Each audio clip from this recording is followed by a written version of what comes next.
Physics first পেপারের মহাকর্ষ চ্যাপ্টারে যে যতগুলো ম্যাথ আছে সেগুলোকে আমরা টোটাল 9টা টাইপে ভাগ করেছি। এটা হচ্ছে প্রথম টাইপ। আমরা প্রথম টাইপে দেখবো যে মহাকর্ষর যে মেইন সূত্রটা আর কি, নিউটনস ল যেটা আর কি, আমরা যেটা জানি F is equals to G into m1 m2 divided by D square. So এই ফর্মুলা দিয়ে যত টাইপের ম্যাথ আছে সেগুলো একটু দেখবো।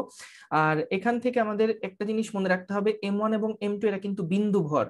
এই জিনিসটা আমাদের মাথায় রাখতে হবে, এটা কিন্তু বিন্দু ভর, যে m1 এবং m2 এরকম বিন্দু দুইটা ভর, তাদের মধ্যবর্তী দূরত্ব যদি হয় d, তাহলে আমরা যেটা জেনেছি যে তাদের মধ্যবর্তী দূরত্ব যদি হয় d, m1 এবং m2 হচ্ছে তাদের বিন্দু ভর, সেক্ষেত্রে একটা আরেকটাকে যে বলে আকর্ষণ করে সেটার ফর্মুলাই ছিল কিন্তু এটা। আর যদি বিন্দু ভর না হয়ে বিস্তৃত ভর হয়, সেক্ষেত্রে আসলে কিভাবে করে আমরা বের করব ফোর্সটা, সেটার একটা আইডিয়া আমি এই একদম শেষের দিকের একটা ম্যাথে দিয়ে দিব। আর হচ্ছে আমাদের বিন্দু ভর যেটা, এটা যেমন আমরা একদম বিন্দু ভর থেকে নিচ্ছি এই দূরত্বটা, যদি আমাদের গোলক হয় তবুও কিন্তু আমরা যে দূরত্বটা নেই ওটা হচ্ছে সবসময় কেন্দ্র থেকেই হিসাব করব। একটু বলে রাখি যে যে দূরত্বটা আমরা নেই, ধরো এরকম যদি দুইটা বিন্দু ভর না থেকে যদি বিস্তৃত ভর গোলক বা বৃত্ত টাইপের কিছু হয়, তখন কিন্তু আমরা মধ্যবর্তী দূরত্বটা কেন্দ্র থেকে নিব। কিন্তু মাইন্ড ইট, যদি আমাদের এরকম বৃত্তাকার বা গোলাকার বা মানে স্ফেরিক্যাল কোনো অবজেক্ট যদি না হয়, সেক্ষেত্রে কিন্তু আমাদেরকে ইন্টিগ্রেশন করে তখন হিসাব করতে হয়, সেটা আলাদা কেস, ওগুলো নিয়ে ম্যাথ আমি লাস্টে একটা দেখাবো আর কি। সো আপাতত আমাদের জন্য হিসাব সহজ, যে বিন্দু ভর হলে মধ্যবর্তী দূরত্ব বের করতে হলে জাস্ট মধ্যবর্তী দূরত্ব নিয়ে নিলাম। আর অথবা যদি আমাদেরকে দুইটা ভর দিয়ে দেয়, যেই দুইটা ভর হচ্ছে গোলক আকৃতির বা বৃত্তাকৃতির, সেক্ষেত্রে আমাদেরকে কিন্তু এই কেন্দ্র থেকে কেন্দ্র পর্যন্ত যে দূরত্ব, সেই দূরত্বটা নিলেই আসলে হয়ে যাবে। এই ডি এর ভ্যালু এখানে বের করা সহজ যদি বৃত্ত বা গোলক হয়, অথবা বিন্দু ভর হলে তো হইলই। সো চলো আমরা ম্যাথ দেখা শুরু করি। আমাদের প্রথমে যে ম্যাথটা বলেছে এটা হচ্ছে দুটি গোলকের ভর যথাক্রমে 40 কেজি এবং 15 কেজি। তো এটা আসলে খুবই সিম্পল একটা ম্যাথ, ক্লাস 9 হয়তো এরকম ম্যাথ আমরা করে আসছি। সো এটা নিয়ে আসলে খুব বেশি আমরা সময় দিব না।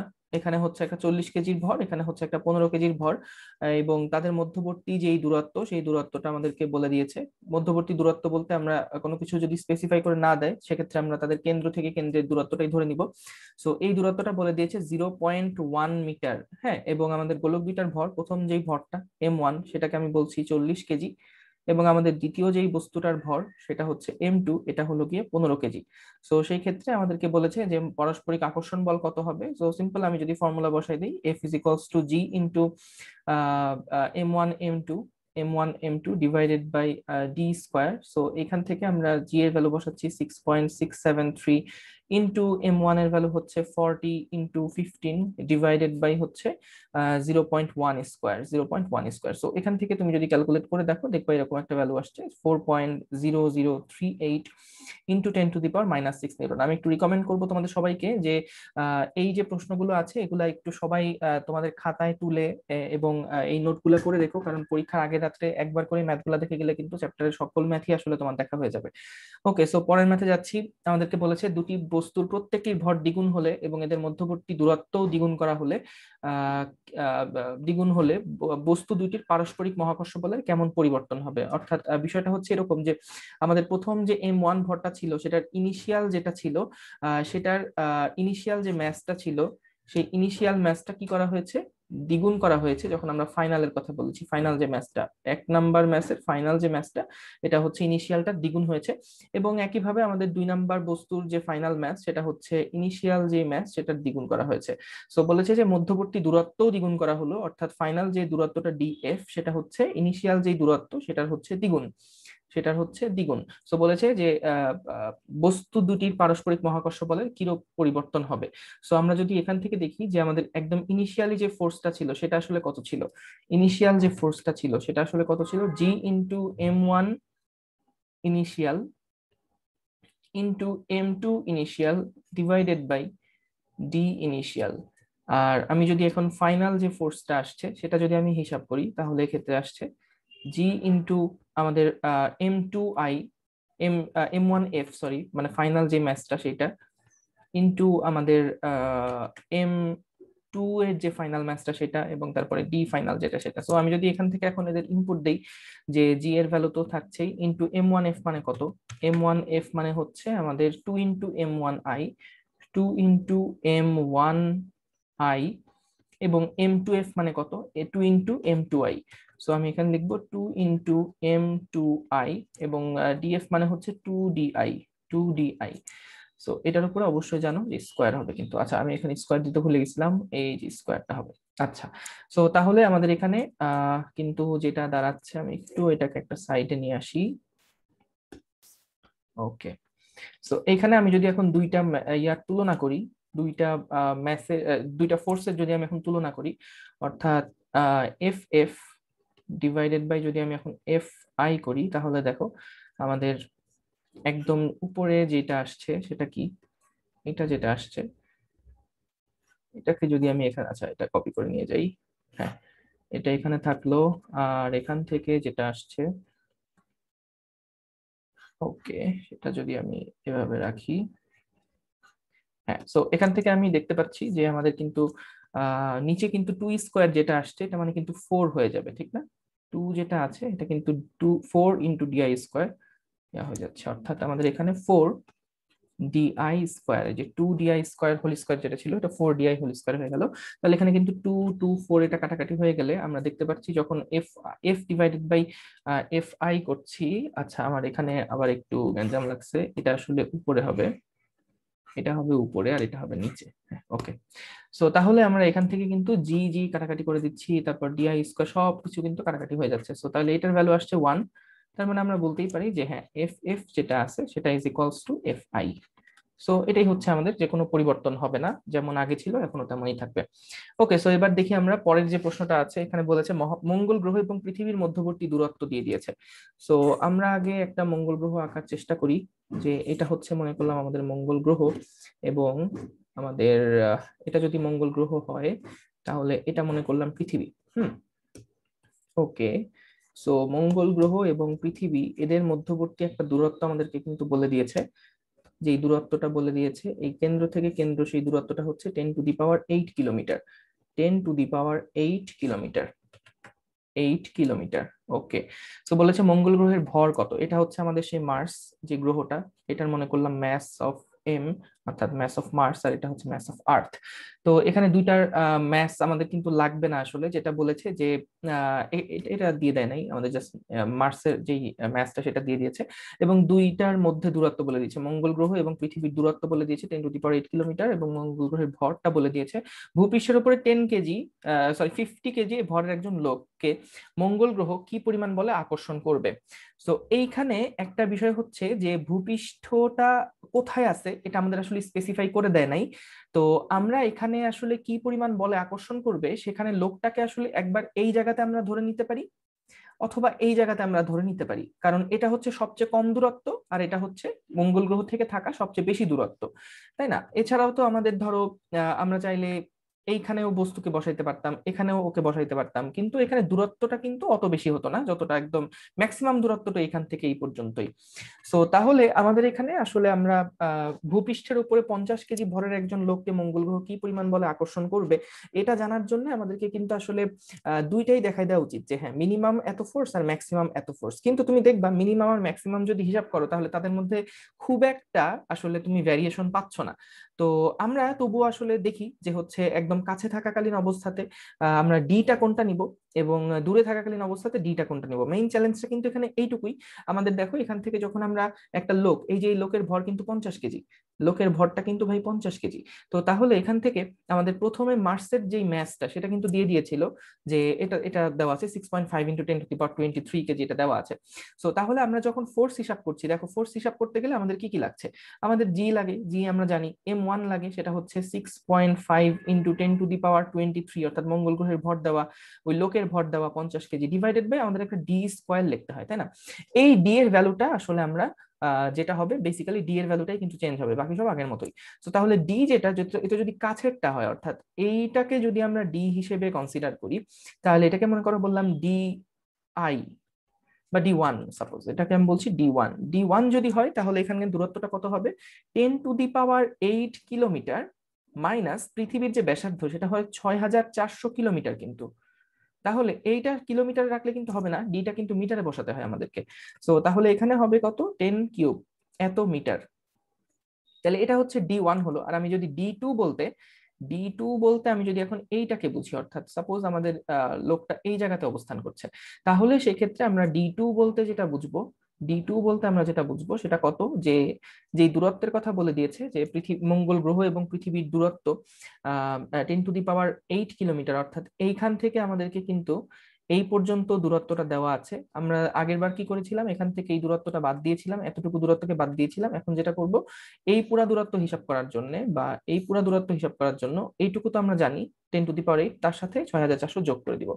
তো তাহলে 10⁸ প্লাস 6400 কিলোমিটার, এটাকে আমাকে মিটারে কনভার্ট করতে হলে 10⁻³ মিটার। সো আমরা যেটা করবো যে একবার D1 এর ভ্যালু এখানে বসায় দেখবো কত হয়, D2 এর ভ্যালু একবার বসায় দেখবো কত হয়, এবং তারপরে আমরা দুইটা থেকে কিন্তু একটা চেঞ্জ হিসাব করতে পারবো।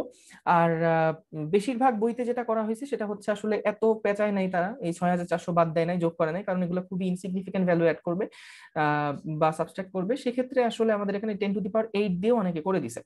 সো তুমি যদি একটু বেশি খুঁতখুঁতে হও যে না আমি একদম পারফেক্টলি করতে চাই, সেক্ষেত্রে আসলে তোমার জন্য এটা ভালো যে যেহেতু প্রশ্নে বলে দেয় নাই যে কোন প্রান্তে দাঁড়ায় আছে ভূপৃষ্ঠে, সেক্ষেত্রে তুমি বলে ফেলতে পারো যে হচ্ছে মিনিমাম এতখানি ফোর্স হবে। মিনিমাম কখন হবে, যখন আমাদের এটা কাছে, যখন এটা দূরে থাকবে, এই D2 যখন দূরে আসে তখন কিন্তু এই D2 এর ভ্যালু বেশি, অর্থাৎ ফোর্সটা হবে সবচেয়ে কম। আর যখন ডি এর ভ্যালুটা হচ্ছে D1 এর মতো অর্থাৎ কম, তখন কিন্তু ফোর্সটা হবে সবচেয়ে বেশি। তাহলে ফোর্সের রেঞ্জটা কতটুকু হবে এটা তুমি আসলে এখানে বলে দিতে পারো। ওকে, সো এরপরে দেখো আমাদেরকে বলেছে একটি মহাশূন্য যান পৃথিবী থেকে চাঁদের দিকে যাচ্ছে, গতিপথের এমন একটি অবস্থান বের করো যেখানে মহাশূন্যের উপরে মহাকর্ষীয় বল হয় 0। সো তাহলে এখন আবার আমি দুইটা পৃথিবী আঁকার চেষ্টা করছি, দুইটা পৃথিবী তো না, পৃথিবী থেকে চাঁদ আর কি।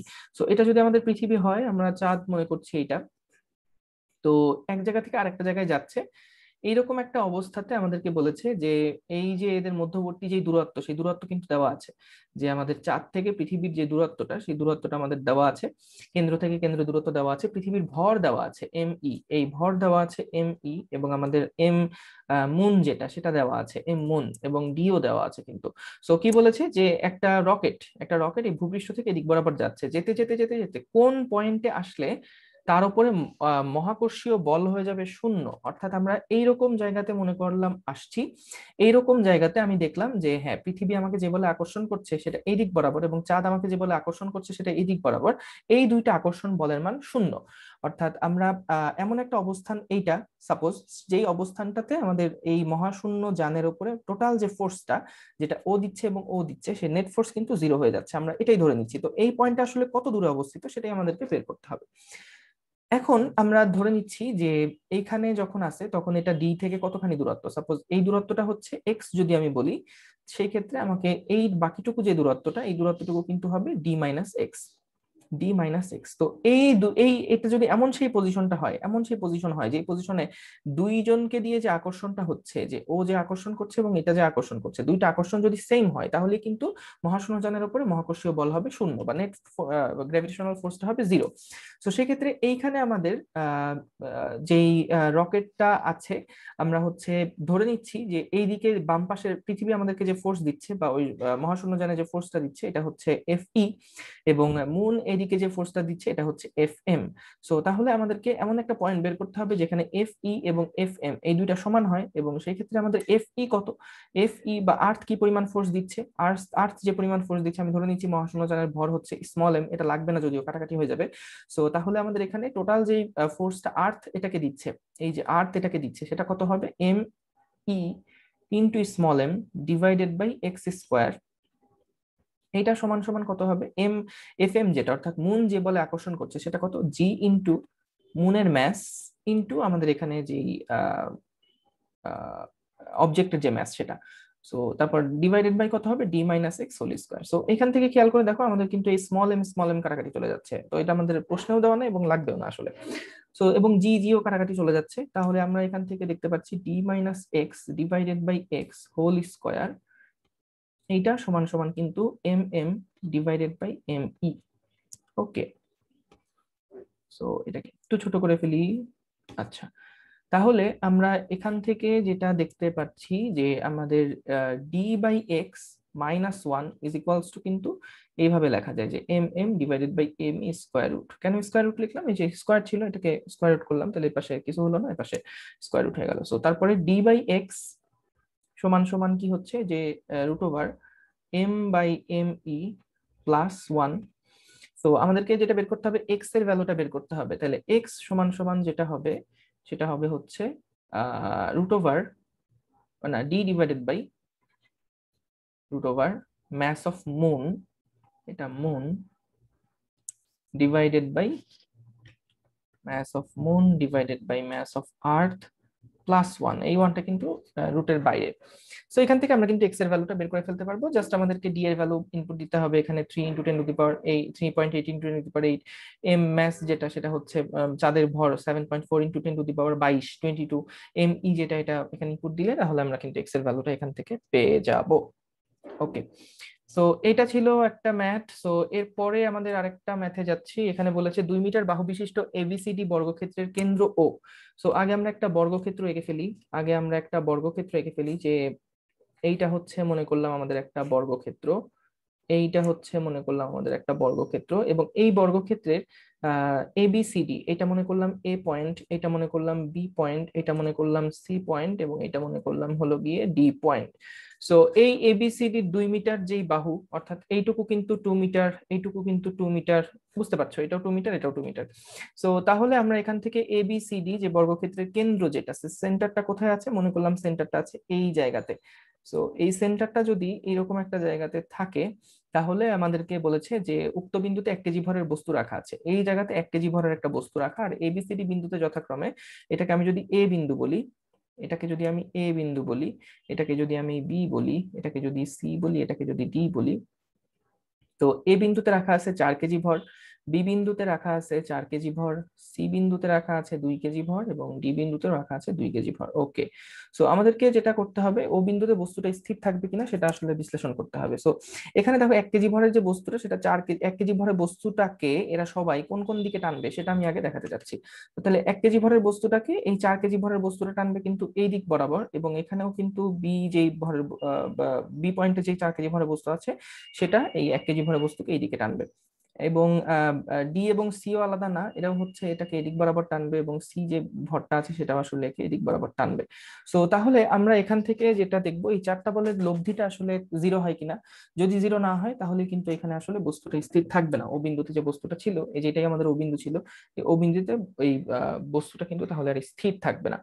সো তাহলে আমরা এখান থেকে আগে দেখে নেই যে, আগে একটা কাজ করি আমরা, এখানে যে 4 কেজি ভরের বস্তুটা আছে, এখানে যে 4 কেজি ভরের বস্তু আছে, এদের কিন্তু দেখো এই এদের কিন্তু যে মাঝখানের অ্যাঙ্গেলটা আমি যদি এভাবে করে একটু আলাদা করে ফেলি, যে ধরো আমি যদি এরকম একটা টান দিয়ে, প্রথমে আগে এই দুইটা ফোর্স নিয়ে চিন্তা করো, এইটা আর এইটা, এই দুইটা ফোর্স নিয়ে চিন্তা করো, তাহলে এখানে 4 কেজি ভরের যে বস্তু আছে আগে আমরা দেখি এখানকার অ্যাঙ্গেলটা কত হয়।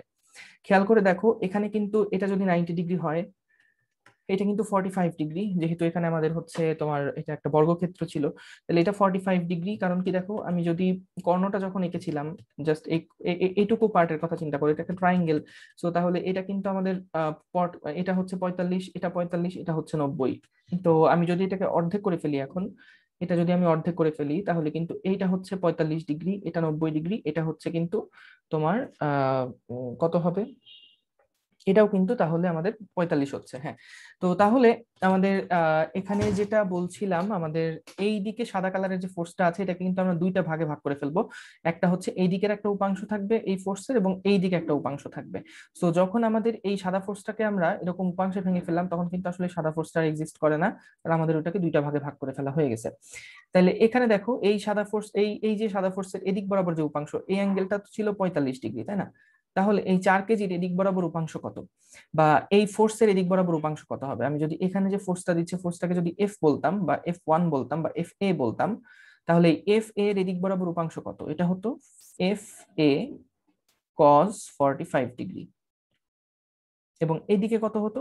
FA sin 45 degree, sine 45 degree.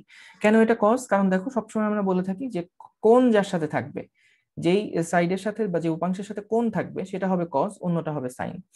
ওকে, সো তাহলে এখান থেকে দেখো আবার এই এফ বি যেটা এটা কিন্তু এদিক বরাবর টানছে, তাহলে এই এফ বি কেও আমি যদি এখন দুটো উপাংশে ভাগ করে ফেলি, তাহলে একটা উপাংশ থাকবে এদিক বরাবর কাজ করবে, আর একটা উপাংশ থাকবে এদিক বরাবর কাজ করবে।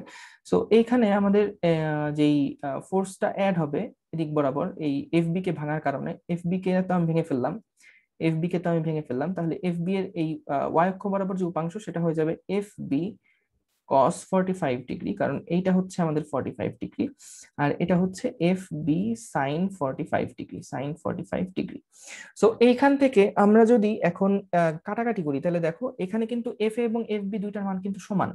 কেন আমি বলছি এফ এ সমান সমান এফ বি? তার কারণ হচ্ছে আমাদের এই যে মাঝখানের যে পয়েন্টটা আছে, এখান থেকে এই কর্নেরও যে দূরত্ব, এই কর্নের দূরত্ব কিন্তু একই। তাহলে দুজনের মধ্যে দূরত্ব একই, এবং ভরের কথা চিন্তা করলে দেখো M1 M2 এটা 4 কেজি 1 কেজি ভর যা আছে, বি এর সাথেও কিন্তু 4 কেজি 1 কেজি। তো তাহলে আমাদের কিন্তু এফ এ এফ বি এই দুটাই কিন্তু সমান, এবং দুটা যদি সমান হয় তাহলে কিন্তু এফ এ সাইন 45 এবং এফ বি সাইন 45 এরা কিন্তু কাটাকাটি হয়ে যাচ্ছে। তাহলে আমাদের এই ওয়াই অক্ষ বরাবর যে টোটাল ফোর্সটা থাকবে, ওয়াই অক্ষ বরাবর যে টোটাল ফোর্সটা থাকবে, সেই ফোর্সটা আসলে কত হবে? সেই ফোর্সটা হবে এরকম যে এফ এ বা 2FA cos 45 degree, cos 45 degree. আমি যদি এই দুটাকে যোগ করে ফেলি, তাহলে আমি কিন্তু এটাই এই রেজাল্টই পাবো, যে উপরের দিকে টোটাল যে ফোর্স কাজ করবে এটা হবে 2FA cos 45 ডিগ্রি। আবার দেখো cos 45 এর ভ্যালু হচ্ছে 1/√2, তো সেই ক্ষেত্রে 2FA 1/√2 আমি যদি করি, তাহলে FA/√2 এটা হচ্ছে ওয়াই অক্ষ বরাবর উপরের দিকে যে ফোর্সটা, সেটা এফ এর ভ্যালু কিন্তু আমি এখনো বের করিনি। এটা বের করা তো সহজ, সিম্পল, বুঝতেই পারছো, যে কারণ FA যখন আমরা লিখছি তখন কিন্তু আমাদের এফ এর ভ্যালু যেটা, এটা হচ্ছে G into M1 into M2 divided by তো ডি স্কোয়ার, তাই না? তো তাহলে এটা আমরা হিসাব করতে পারবো, এটা আমরা হিসাব করতে পারবো। তো আগে এফ এ টা বের করে ফেলা হলো, এটা আগে রাখা হলো, এটা ভালো হয়েছে। এখন দেখো যে আমরা যদি পরের নিচে যে দুইটা ফোর্স আছে, নিচের দুইটা ফোর্সের দিকে যদি তাকাই, তাহলে এখানে এই দুইটার যদি লব্ধি করি, আমরা কিন্তু যেটা করেছি এটা আসলে উপরের দুইটার আগে লব্ধি করেছি। তো তুমি চাইলে কিন্তু, আমরা ভেক্টর চ্যাপ্টারে যেগুলো আসলে শিখে থাকি যে একসাথে চারটা বলের লব্ধি কিভাবে করে বের করে, সেভাবে করলেও কিন্তু আমরা আসলে ডিরেক্টলি লব্ধিটা বের করতে পারতাম। তো এখানে দুইটা দুইটা করে আলাদা আলাদা দেখানো হয়েছে, তুমি চাইলে যেভাবে পারো লব্ধি বের করবে, আসলে এটা ভেক্টরের একটা প্রবলেম একরকম বলতে পারো। তো তাহলে এখানে যে ও বিন্দুটা আছে, সেখান থেকে 2 কেজি ভরের যে বস্তুটা, এর সাথে আকর্ষণ বলটা কত হবে, এটা আমি মনে করছি এফসি, এই ফোর্সটাকে আমি মনে করছি এফসি। তাহলে এফসি কেও এরকম দুইটা ভাগে ভাগ করা যাবে, এবং এফসি এবং এফডি যেটা, এটা যদি এফডি হয়, আচ্ছা এটাই তো এফডি, সরি, এটাই হচ্ছে আমাদের এফডি, কারণ এটা ডি এর দিকে আকর্ষিত হচ্ছে, এবং এটা হচ্ছে এফসি, যেহেতু আমি একটু জুম করে দেখাই এটাকে। সো এখান থেকে দেখো যে এফ ডি যেটা এবং এফ সি যেটা, এফ সি কিন্তু আমাদের এইটা, এটা হচ্ছে আমাদের এফ সি। তাহলে এফ সি কে যদি দুইটা উপাংশে ভাগ করি, তাহলে এই দিকে আমি একটা উপাংশ পাবো, সেটা হচ্ছে এফ সি কস 45 ডিগ্রি, কস 45 ডিগ্রি, এবং এফ ডি কে যদি এপাশে ভাঙি, তাহলে এটার একটা উপাংশ পাবো এফ ডি কস 45 ডিগ্রি। সো তাহলে এই দুইটা কিন্তু আবার সমান হয়ে কাটাকাটি হয়ে যাচ্ছে, কারণ এখানেও এফসি এবং এফডি সমান, একই কারণে, আগে যেটা ছিল সেই একই কারণে। আর ওয়াই অক্ষ বরাবর যে টোটাল ফোর্সটা পাবো সেটা হবে কত, আবারও আগের মতোই, যে 2FC cos 45 ডিগ্রি। কেন 45 ডিগ্রি? কারণ দেখো এইদিকে যে এফসি কাজ করছিল, এদিকে ধরো যে এফসি কাজ করছিল, এফসি আর এফডির ম্যান ভ্যালু কিন্তু সমান, এফসি এবং এফডির ভ্যালু কিন্তু সমান, কারণ এখানে 1 কেজি আছে, এখানে 2 কেজি আছে, এদের মধ্যে যে দূরত্ব আমাদের কিন্তু এইখানেও 1 কেজি আছে, এখানে 2 কেজি আছে, এবং এদের মধ্যবর্তী দূরত্ব কিন্তু সেম, এই দূরত্ব এবং এই দূরত্ব কিন্তু সেম। সো তাহলে আমাদের এখানে কিন্তু 2FC cos 45 ডিগ্রি হবে, কারণ এখানে প্রত্যেকটার কিন্তু এদিক বরাবর যে উপাংশ সেটা হবে F cos 45 ডিগ্রি, এটার জন্য F cos 45 ডিগ্রি, তাহলে দুটো উপাংশ বলে 2FC cos 45 ডিগ্রি। তাহলে এখান থেকে আমরা যেটা পাচ্ছি যে FC বাই √2, তাহলে আমাদের লব্ধি বল যেটা হবে সেটা হচ্ছে কত, FA বাই √2 মাইনাস FC/√2। বুঝতেই পারছো এখানে কিন্তু আসলে কোন বলটা বড়, FA বলটা কিন্তু বড় হবে, কারণ ওখানে কিন্তু 4 কেজি ভর ওখানে আসলে ওটাকে টানাটানি করছিল। তো সেই ক্ষেত্রে আমরা কিন্তু এখানে 1/√2 কে যদি কমন নেই, 1/√2 কে যদি কমন নেই, তাহলে থাকছে FA মাইনাস FC। সো এই ক্ষেত্রে দেখো 1/√2 যদি নিচে থাকে, তাহলে FA যেটা, সেই FA কত, FA হচ্ছে G into 4 KG into 1 KG divided by এই যে দূরত্বটা, এই দূরত্বটা আসলে কত আমাদের বলে দিয়েছিল, বাহুর দৈর্ঘ্য হচ্ছে 2, আর আমরা জানি বাহুর দৈর্ঘ্য 2 হলে কর্ণের দৈর্ঘ্য তাহলে কত হয়, কর্ণের দৈর্ঘ্য a√2 হয়। কর্ণের দৈর্ঘ্য তাহলে কত হবে, কর্ণের দৈর্ঘ্য হবে কিন্তু a√2, যেখানে a মানে হচ্ছে আমাদের বাহুর দৈর্ঘ্য কিন্তু। তাহলে এ যদি তাহলে কর্ণের দৈর্ঘ্য এত হবে, তাহলে এখানে অর্ধকর্ণ কিন্তু, কারণ এখানে এইটা থেকে এই পর্যন্ত যে দূরত্ব এটা তো অর্ধকর্ণ, তাহলে এটাকে আবার 2 দিয়ে ভাগ দিতে হবে, বা 2√2 কে 2 দিয়ে ভাগ দিতে হবে। তাহলে 2√2 কে আমরা যদি 2 দিয়ে ভাগ দেই, 2√2 কে আমরা যদি 2 দিয়ে ভাগ দেই, তাহলে কিন্তু আমরা শুধু √2 পাচ্ছি। তো এখান থেকে আসলে √2 কে যদি আমি স্কোয়ার করি, শুধু √2 এটা স্কোয়ার করলাম, আর মাইনাস এখানে কত হবে, G into 2 into 1 divided by √2 square, কারণ দূরত্ব কিন্তু সেম, এফ এর জন্য যা এফসি এর জন্য ওটা। তো তাহলে এখান থেকে 1/√2 আসলো, আর এখানে হচ্ছে যদি জি কমন নেওয়া যায়, ওয়ান কমন নেওয়া যায়, ওয়ান কমন নেওয়া যায়, যাই হোক ওয়ান কমন নেওয়া যায় একই কথা। সো তাহলে এখান থেকে আমরা দেখতে পাচ্ছি কি যে 1/2 বা 4/2, 4/2 যেখানে 4 ছিল বাই এখানে 2 √2² মানে 2 মাইনাস এখানে হচ্ছে 2/2, কারণ এখানে √2² মানে 2 হয়ে যাবে আর উপরে একটা 2 আছে, তাহলে 2/2 এটা 1 আর 4/2 মানে 2, তাহলে 2 - 1 মানে 1ই থাকছে। অর্থাৎ এখানে কিন্তু যে রেজাল্টটা পাচ্ছি এটা জাস্ট g√2 এত ফোর্সে কিন্তু এটা হচ্ছে কোন দিকে যাবে, এই যে এর দিকে যাবে, অর্থাৎ উপরের দিকে সেটা আসলে উঠে যাবে, বা এবি যে সাইডটা আছে এবি সাইডের দিকে উঠে যাবে সেটা। তো তাহলে এই বস্তুটা স্থির থাকবে না, এটাই আসলে গাণিতিক ভাবে এখানে বিশ্লেষণ করা হলো। আচ্ছা, তাহলে আমরা এখান থেকে যেটা দেখছি সেটা হলো যে আমাদের কিছুই না, জাস্ট আমাদের 4টা ফোর্সের লব্ধি করা লাগলো এখানে, সিম্পল এটাই। আমরা এখন লব্ধি যেভাবে খুশি সেভাবে বের করতে পারি। তোমরা চাইলে কিন্তু এখানে যেহেতু দুইটা ফোর্স 90 ডিগ্রি, এই যে এদিকে আর এদিকে দুইটা ফোর্স 90 ডিগ্রি ছিল, তো তাহলে 90 ডিগ্রির জন্য যে ফর্মুলা হয় জাস্ট স্কোয়ার করে আমরা যোগ করে তারপর রুট করি, সেটা করেও কিন্তু তুমি দেখাতে পারতা। তো অসুবিধা নাই, আমরা হচ্ছে এখান থেকে জাস্ট এটা বুঝাতে পারলেই হবে যে ও বিন্দুতে বস্তুটা স্থির থাকছে না, এটা গাণিতিক ভাবে আমরা এইভাবে করে প্রুফ করলাম। ওকে, সো পরের ম্যাথটা দেখি। একই ভর এম বিশিষ্ট দুইটি কণা পারস্পরিক অভিকর্ষীয় আকর্ষণের বলের প্রভাবে আর ব্যাসার্ধের বৃত্তাকার পথে পরিভ্রমণ করছে, দেখাও যে প্রতিটি কণার দ্রুতি হচ্ছে এত। তো প্রশ্নটা কি, প্রশ্নটা বোঝাটা প্রথমে পড়াই একটু কঠিন, আমরা একটু একবারে বোঝাই দেওয়ার চেষ্টা করি। যে মনে করো আমাদের এখানে একটা একটা বৃত্ত আছে, এই বৃত্তাকার পথে এইখানে একটা বিন্দু ভর আছে, এইখানে একটা বিন্দু ভর আছে। তো যেটা বলছে যে একই ভর এম বিশিষ্ট দুইটি কণা, অর্থাৎ এখানে একটা ভর হচ্ছে এম, এখানে একটা ভর হচ্ছে এম, দুইটি কণা পারস্পরিক অভিকর্ষীয় বলের প্রভাবে, অর্থাৎ দেখো এই এমটাকে কিন্তু এই এমটা আকর্ষণ করবে এদিক বরাবর, এবং এই এমটাও কিন্তু এদিক বরাবর আকর্ষিত হবে, ঠিক না? তাহলে এই আকর্ষণের ফলে এইখানে একটা যে বৃত্ত, এই যে আর আর বৃত্তের ব্যাসার্ধে আর ব্যাসার্ধের বৃত্তে কিন্তু এই কণাটা পরিভ্রমণ করছে, আবার একই সাথে এই যে কণাটা যেটা, এই কণাটাও কিন্তু পরিভ্রমণ করছে। সো আমাদেরকে কি বের করতে বললো, আমাদেরকে যেটা বের করতে হবে সেটা হচ্ছে, আমাদেরকে যেটা বের করতে হবে, আরে ভাই, এই রে ভাই ভাই ভাই ভাই ভাই, এই যে দেখো, হ্যাঁ, আমাদেরকে যেটা বের করতে হবে সেটা হচ্ছে যে এরা কত বেগে তাহলে ঘুরছে, এরা কত বেগে ঘূর্ণায়মান। তাহলে আমরা একই ভর এম বিশিষ্ট দুইটা কণা, এরা কেন ঘুরবে, আমরা জানি কোনো বস্তুকে ঘোরানোর জন্য অবশ্যই কিন্তু একটা কেন্দ্রমুখী বলের দরকার হয়। তাহলে এই বস্তু যেহেতু ঘুরছে এই বৃত্তাকার পথে, আর ব্যাসার্ধের বৃত্তাকার পথে ঘুরছে, তার মানে অবশ্যই কিন্তু এই বস্তুর উপরে একটা কেন্দ্রমুখী বল আসলে কাজ করছে। তাহলে কেন্দ্রমুখী বলটা কত, mv² ডিভাইডেড বাই কত হবে এখানে, এখানে হবে আর, কারণ আর ব্যাসার্ধের বৃত্তাকার পথে কিন্তু সেটা আসলে ঘুরছে। তো এই যে ঘুরছে এই কেন্দ্রমুখী বলটা আসলে কে তাকে দিচ্ছে, এই পারস্পরিক মহাকর্ষ বল থেকে সে কেন্দ্রমুখী বলটা পাচ্ছে। তাহলে এই পারস্পরিক মহাকর্ষ বল কত, g × m × m divided by কিন্তু 2r²। তাহলে আমাদেরকে ভিটা আসলে বের করতে হবে। তাহলে ভি সমান সমান, আমরা এখানে একটা এম কেটে দিচ্ছি, v² সমান সমান এপাশে কি আসছে, g × m r divided by 4r², divided by 4r²। তাহলে এখান থেকে একটা আর একটা যদি কেটে যায়, তাহলে আমাদের এখানে থাকছে g × m divided by 4r। তাহলে এটাকে আমি যদি স্কোয়ার রুট করি তাহলে এরকম আসছে, ভি যদি বের করতে চাই আর কি শুধু, তাহলে এখানে 4টাকে বাইরে নিয়ে আসলে হাফ আসছে, √gm ডিভাইডেড বাই আর। তো আশা করি বুঝতে পেরেছো অঙ্কটা কি, যে এখানে দুইটা যে ভর, এই দুইটা ভর কিন্তু ঘুরছিল, এবং কেন ঘুরছিল, কেন্দ্রমুখী বলটা কে সাপ্লাই দিচ্ছিল, তাদের মধ্যে যে মহাকর্ষ বল, সেই মহাকর্ষ বলের প্রভাবেই কিন্তু তারা হচ্ছে আহ এভাবে করে ঘুরছিল, এই বৃত্তাকার পথে ঘুরছিল। সো এই প্রবলেমটা বেশ ভালো, এটা অবজেক্টিভের জন্য ইম্পর্টেন্ট, এটা একটু খেয়াল করো, এবং এটা আমাদের অ্যাডভান্স লেভেলের একটা প্রবলেম আর কি। ওকে, সো এর পরের যেই ম্যাথটা আছে এটা হচ্ছে আমাদের লাস্ট প্রবলেম।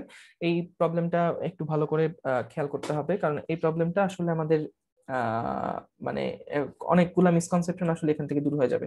সো এখানে যে প্রশ্নটার কথা বলেছে এটা হচ্ছে এরকম, যে আমাদের এল দৈর্ঘ্যের একটা এম ভর বিশিষ্ট রড আনুভূমিকভাবে রাখা আছে। এই যে পুরা যে দৈর্ঘ্যটা, এই রডের যে দৈর্ঘ্যটা বলা আছে, এই রডের দৈর্ঘ্যটা হচ্ছে এল, এই রডের যে দৈর্ঘ্যটা বলা আছে, এই রডের দৈর্ঘ্যটা বলা আছে হলো গিয়ে কত, এল। এবং বলেছে যে এইখান থেকে ডি দূরত্বে, একটা প্রান্ত থেকে ডি দূরত্বে আমাদের একটা ভর রাখা আছে, একটা বিন্দু ভর রাখা আছে। এই বিন্দু ভরের ম্যাস হচ্ছে স্মল এম, আর এখানে বড় যে ভরটা, বড় ভরটা হচ্ছে ক্যাপিটাল এম। তো এদের মধ্যে পারস্পরিক মহাকর্ষ বল কত, এটা আমাদেরকে বের করতে বলেছে। তো বেশিরভাগ সময় আমাদের কিন্তু ভুলটা হয় কোন জায়গায় সেটা একটু বলি, যে এফ সমান সমান কিন্তু g × small M × capital M divided by, আমরা কিন্তু দূরত্ব স্কয়ার লিখি, তো বেশিরভাগই এখানে যেই দূরত্বটা নেও সেটা হচ্ছে এই এল এর মধ্যবিন্দুটা আগে দেখো L/2, তারপরে এখানে ডি দূরত্ব, এই যে এতটুকু ডি দূরত্ব, তার সাথে আবার যোগ করে দাও L/2, L/2 এই স্কোয়ার করে এভাবে করে করে ফেলো। কিন্তু এটা কিন্তু হবে না, কারণ আমাদের ভরকেন্দ্র থেকে ভরকেন্দ্রর মধ্যে যে দূরত্ব ওইটাই যে আমাদের নেওয়া লাগবে, এটা কিন্তু আসলে ঠিক না। আমাদের নিউটন যে সূত্র দিছিল এটা কিন্তু বিন্দু ভরের জন্য ছিল, কিন্তু আমাদের এই ভরেরটার দিকে খেয়াল করে দেখো এটা একটা বিস্তৃত ভর। তাহলে বিস্তৃত ভরের বেলায় আমাদেরকে আসলে যেটা করতে হবে, বিস্তৃত ভরের মধ্যে যে ছোট ছোট বিন্দু ভরগুলো আছে সেগুলোকে একসাথে করে সবগুলা ভরের সাথে এই ভরটার আকর্ষণ বল কত, এখানে যে ভর আছে তার সাথে এটার আকর্ষণ বল কত, এখানে যে ভর আছে তার সাথে এটার আকর্ষণ বল কত, সবগুলো আকর্ষণ বলকে কিন্তু আমাদেরকে যোগ করতে হবে। সো তাহলে এখানে যোগ করা, এতগুলা যোগ করা বলতে আসলে কি বোঝাচ্ছে বুঝতেই পারছো, আমরা আসলে এখানে একটা ইন্টিগ্রেশন করতে যাচ্ছি। সো তাহলে এখানে ইন্টিগ্রেশনটা করার জন্য আমরা সবার আগে যেটা ধরে নিব যে আমাদের এখানে মনে করলাম যে এইখানে যে ভরটা আছে, ছোট্ট একটা ভর আগে এখানে আমি চিন্তা করব যে এখানে একটা ছোট্ট ভর আমার আছে। এই যে ছোট্ট ভর, এই ছোট্ট ভরটার যেই দৈর্ঘ্যটুকু, এই দৈর্ঘ্যটুকু আমি মনে করলাম এটুকু হচ্ছে আমাদের ডিএক্স। এবং এই ভরটা যেহেতু খুবই ছোট, তো এই ভরটা থেকে এই ভরের যে দূরত্বটা, এই দূরত্বটাকে আমি বললাম এটা হচ্ছে এক্স। তো আমরা প্রথমে যেটা করব সেটা হচ্ছে এই ডিএক্স ভরের সাথে এই এম ভরের আকর্ষণ বলটা কত সেটা আগে আমরা বের করার চেষ্টা করব। তো এই ডিএক্স ভরটুকু আসলে কত, ডিএক্স তো একটা দৈর্ঘ্যের কথা বললাম, এই ডিএক্স ভরটুকু আসলে কত, সেই ভরটা হচ্ছে এরকম যে আমরা যদি এভাবে দেখি এল দৈর্ঘ্য পুরার এল এল যে দৈর্ঘ্যটা আছে সেই এল দৈর্ঘ্যের ভর হয় এম, তাহলে একক দৈর্ঘ্যের ভর কত হবে, একক দৈর্ঘ্যের ভর হবে M/L। তাহলে আমাদের এখানে যে ছোট্ট ডিএক্স দৈর্ঘ্য আছে সেই ডিএক্স দৈর্ঘ্যের যে ভর হবে সেটা হচ্ছে M/L ইন্টু ডিএক্স। তাহলে এখান থেকে আমরা যদি এফ হিসাব করতে চাই, তাহলে যে ফোর্সটা হবে সেই ফোর্সটা হবে এরকম যে G into small M into আমাদের ছোট্ট যে ভর ডিএম, ডিএম মানে কোনটা, ডিএম মানে কিন্তু এইটাকেই আমরা কিন্তু বলতে পারি এটাই হচ্ছে ডিএম, কারণ ছোট্ট ভর যেটা এটাকে আমরা বলছি ডিএম। তাহলে এই যে G into small M into DM যেটা, অর্থাৎ এখানকার যে ম্যাসটা এবং এখানে যে ছোট্ট যেই ভরটা হবে সেই ভরটা হচ্ছে ডিএম, ডিভাইডেড বাই দূরত্ব কত, দূরত্ব হচ্ছে এক্স স্কোয়ার। সো এইটাকে আমাকে ইন্টিগ্রেট করতে হবে কত থেকে কত পর্যন্ত, দেখো এই জিনিসটাকে আমাকে কিন্তু, এটা কিন্তু ছোট্ট একটা ডিএফ বের করেছিলাম, অল্প ছোট্ট একটা ভর কত, মানে ছোট্ট একটা ভরের সাথে এম এম ভরে যে ছোট্ট বলটুকু কাজ করবে সেটা ছিল ডিএফ। তো এটাকে আমাদের ইন্টিগ্রেট করতে হবে। এখন এই ইন্টিগ্রেশনের রেঞ্জটা এক্স এর জায়গায় কত হবে, এটা কিন্তু হবে ডি থেকে ডি প্লাস এল পর্যন্ত। দেখো ডি থেকে, অর্থাৎ এখান থেকে ভর হওয়া শুরু করছে আর ভরটা শেষ হয়েছে কোন জায়গায়, এই জায়গায় গিয়ে। তাহলে এই দূরত্বটা দেখো, ভর শুরু হয়েছে সবচেয়ে কাছে কোথায়, ডি থেকে শুরু হয়েছে, তারপরে শেষ হয়েছে কোথায়, শেষ হয়েছে কিন্তু ডি প্লাস এল এ গিয়ে। ডি প্লাস এল এই দূরত্বে গিয়ে কিন্তু, এই যে এই দূরত্বে গিয়ে কিন্তু আমাদের ভরটা শেষ হয়েছে। তাহলে এই জন্য কিন্তু আমরা এখান থেকে এই লোয়ার এন্ড থেকে আপার এন্ড পর্যন্ত আমরা এখানে এই লিমিটটা নিলাম। সো তাহলে এখান থেকে দেখো আমাদের একদম ফিক্সড মানে কনস্ট্যান্ট কোনগুলা, G constant, small M constant, DM মানে কত, ডিএম মানে হচ্ছে M/L ইন্টু ডিএক্স। তাহলে এখানে আমি M/L into DX divided by রাখলাম এক্স স্কোয়ার। এখান থেকে দেখো G small M capital M divided by L, এই সবগুলাকে বাইরে রাখলাম, তাহলে এখানে আসে কত, নিচে আসে এক্স স্কোয়ার, উপরে আসে ডিএক্স। তাহলে এইখান থেকে আমরা যে লিমিটটা ছিল সেটা কত, ডি থেকে শুরু করে ডি প্লাস এল পর্যন্ত। ওকে, তাহলে আমরা এখান থেকে কিন্তু আচ্ছা এখানে যেহেতু ডিএম দিয়েছি, ডিএম দেওয়ার কারণে এখানে আসলে আমাদের এই M1 থেকে এম বা এম ইনিশিয়াল থেকে এম ফাইনাল এটা দেওয়াটা বেশি ভালো। এম ইনিশিয়াল থেকে এম ফাইনাল দেওয়াটাই বেশি ভালো, কারণ এখান থেকে ভর শুরু হয়েছে এখানে ভর শেষ হয়েছে, এভাবে করে দেওয়াটাই ভালো। আর যখন আমরা এই ডিএমটা ডিএক্স এ কনভার্ট করে ফেলছি তখন আমরা এখানে দূরত্বের লিমিটটা দিতে পারি এভাবে যে ডি থেকে শুরু করে ডি প্লাস এল পর্যন্ত। এই যে কাছ থেকে এখান থেকে শুরু করে ডি দূরত্ব থেকে শুরু করে ডি প্লাস এল দূরত্ব পর্যন্ত। ওকে, সো তাহলে এখান থেকে আমরা কিন্তু G small M capital M এগুলো সব কিন্তু আমাদের কনস্ট্যান্ট থাকবে, G small M capital M divided by L. তাহলে এখান থেকে দেখো আমরা যেই ইন্টিগ্রেশনের ফর্মুলা একটা জানতাম কি, যে হচ্ছে X to the power N DX যদি থাকে সেটার ফর্মুলা হয় এরকম, X to the power N plus one divided by N plus one. So আমাদের এখানে এন এর ভ্যালুটা কত, দেখো এক্স যেহেতু নিচে যেহেতু এক্স স্কোয়ার আছে, তার মানে X to the power minus two হচ্ছে আমাদের এখানে ফর্মুলা। তাহলে X to the power minus two যদি হতো এখানে, তাহলে এন এর জায়গায় কিন্তু মাইনাস টু বসতো, এখানে বসতো কিন্তু মাইনাস টু, এবং এখানেও কিন্তু বসতো মাইনাস টু। তাহলে এখান থেকে দেখো আমাদের এখানে আসতো x to the power minus one, এখানে আসতো মাইনাস ওয়ান, অর্থাৎ -1/x, এটাই কিন্তু আমরা ইন্টিগ্রেট করে পেতাম। তো তাহলে আমাদের এখানে -1/x বসাই দিলাম, লোয়ার লিমিট হচ্ছে ডি, আপার লিমিট হচ্ছে ডি প্লাস এল। তো এখান থেকে G into small M capital M divided by L যদি আমি নেই, তাহলে এখান থেকে আসছে যে, আমি একটু এক লাইন বাদ দিয়ে লিখি, জাস্ট তোমরা এখানে দেখবা যে মাইনাস সাইন সহ বসালে এরকম লাইন একটা পাচ্ছ, ডি প্লাস এল। এটা কিভাবে আসলো? এটা আমাদের তো আগে এটা ইনপুট দিতে হয়, তারপর মাইনাস সাইন দিয়ে এটা ইনপুট দিতে হয়। তো এই ক্ষেত্রে আমরা যেটা করেছি, যেহেতু সামনে মাইনাস আছে, তো তুমি এটা একটু একটা লাইন এখানে মাঝখানে গ্যাপ আছে, এটা একটু দেখলেই বুঝবা যে আমাদের এখানে এখানে কি হওয়া উচিত, যে -1/d+l, তারপর মাইনাস, সূত্রের মাইনাস, তারপর আবার এইটার -1/d। তো তাহলে আমাদের প্লাস যেটা সামনে ছিল সেটাকে সামনে নিয়ে আসলে আসলে এরকম একটা ফরম্যাট আসে। সো এই যে অঙ্কটা আছে, এই অঙ্কটা একটু আলাদা, মানে আমাদের সাধারণত এগুলা টেক্সট বইতে থাকে না, তবে বেশ কনসেপচুয়াল। এটা এখানে এই কনসেপ্টটাই বিল্ড করলো যে হচ্ছে আমরা সব সময় যে আমাদের একটা ভ্রান্ত ধারণা থাকে যে সবসময় কেন্দ্র থেকে কেন্দ্র পর্যন্ত যে ফোর্সটা হয়, এটা আসলে কেন্দ্র থেকে কেন্দ্র পর্যন্ত না। যখন বিস্তৃত বস্তু থাকে তখন কিন্তু এখানে এই দূরত্বটা আসলে চেঞ্জ হয়ে যায়। ওকে, সো এখান থেকে আমরা যদি G into small M capital M divided by L যদি রাখি, তাহলে এখান থেকে আসছে D into D plus L. তাহলে উপরে আসি, দেখি কি আসে, D plus L minus D. তো এইখান থেকে আসছে কত, G into small M capital M.